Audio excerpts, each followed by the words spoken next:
ver, hablemos de esta polémica visita del presidente Andrés Manuel López Obrador a Estados Unidos para reunirse con Trump. Escucho muchas voces migrantes molestas,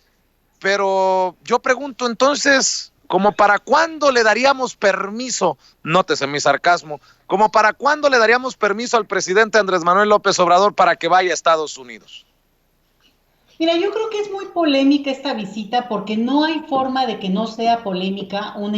que no sea polémico un encuentro entre el presidente de México con el presidente Donald Trump, que es una figura que para cualquiera lo es, pero obviamente la circunstancia mexicana lo vuelve doblemente complicado. Entonces, es verdad, a mí personalmente no me gustaría ver esa visita, esa foto, pero bueno, los tiempos han corrido, van 2 años del gobierno actual de México, de López Obrador al frente, y en ese sentido, bueno, yo lo veo de esta manera, Vicente, insisto, más allá de mi deseo personal, que me quisiera ahorrar esa foto, pero bueno, el punto es que hay un tratado de libre comercio que está por entrar en vigor, un tema que se junta con un momento de extrema debilidad económica para el país, para el mundo si tú quieres, pero en este momento lo que importa es, en este caso México, y estamos colgados de alfileres. Entonces el punto aquí fuerte es, tú cedes, le entras, participas, entras en esto que tiene que ver con apechugar, ¿no? Como mandatario y decir, bueno, pues lo que toca ahora es pasar esa parte donde esto se consolide y avance de una manera muy rápida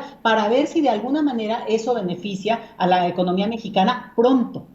¿Cuál es el asunto aquí? Que obviamente se revuelve con el proceso electoral estadounidense y ahí es donde yo no estoy de acuerdo con los comentarios. Si nada más vamos a la parte de que con Donald Trump hay que tener cuidado porque efectivamente al siguiente día puede salir con una barrabasada y lo sabemos. Entonces hay que también saber este punto. Aunque yo veo digamos, un equilibrio de fuerzas muy distinto en un presidente muy golpeado incluso por el mismo COVID como es Trump, incluso en un escenario muy debilitado político electoralmente hablando, aunque aguas,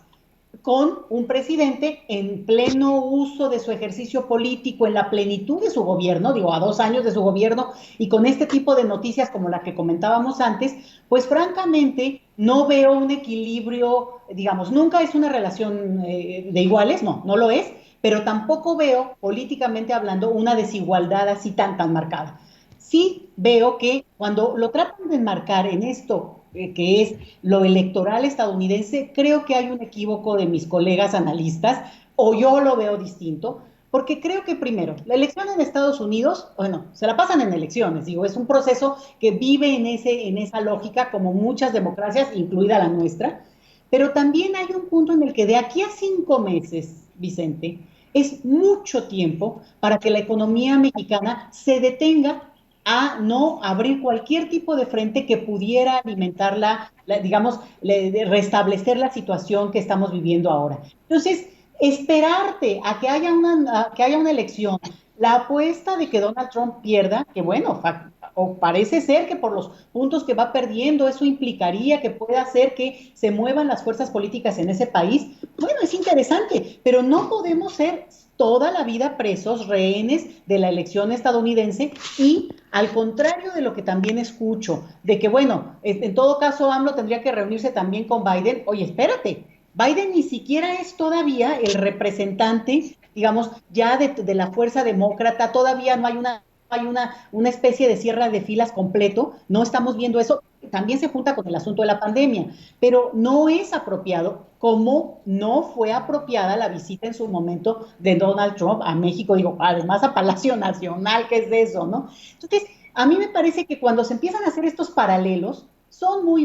digamos, son muy baratos porque no puedes comparar un momento uno con el otro, a un presidente con el otro, y mucho menos no entender lo que pasó, lo que nos está pasando con el tema de la pandemia, que es un revolcón, Vicente, si no acabamos de comprender que eso cambió la configuración no solo de las relaciones entre dos países, entre la economía mundial y además el juego político de cada uno de los países que, digamos, en este caso, pues compiten en esta economía planetaria, pues yo creo que nos quedamos ahí sí en una visión muy parroquial, fíjate, al revés, ¿no? Y obviamente entiendo esta cosa del prurito, de que, ay, no, bueno, ¿qué va a pasar? Te digo, siempre da miedo que Trump salga con una cosa a los 10 minutos, pero es un riesgo. Y ahí es donde, no es que me guste, pero entiendo que, bueno, la apuesta de López Obrador vaya por ahí. Y nada más un comentario, fíjate qué interesante. Lejos de lo que hubiéramos esperado de un presidente más bien, más bravucón, más enfrentado con el imperio, vamos a decirlo así, tenemos un presidente que está dispuesto a pechugar y si es necesario hablar con el mismísimo diablo, que en este caso es Donald Trump, está dispuesto a hacerlo si eso le sirve a la economía del país en el marco de un tratado, obviamente, perfectamente estipulado. Entonces, a mí me sorprende que para los más neoliberales, fíjate, no sea esto un guiño de cortesía a esta apuesta económica por la que tanto han, digamos, han llorado en su momento cuando Donald Trump nos la quería quitar y ahora se está ratificando inclusive. Entonces, yo creo que es más bien como una rencilla contra el mismo López Obrador que un reconocimiento del escenario más amplio, como lo veo yo, Vicente, reiterando que no es una visita que me guste y que sí la veo peligrosa más que nada por el tema de la pandemia. Ahí sí no sé cómo lo están pensando, pero tienen que extremar ese tema porque, bueno, francamente, qué necesidad de ir a enfermar al presidente yendo a una visita de este tipo. Ahora, otra cosa.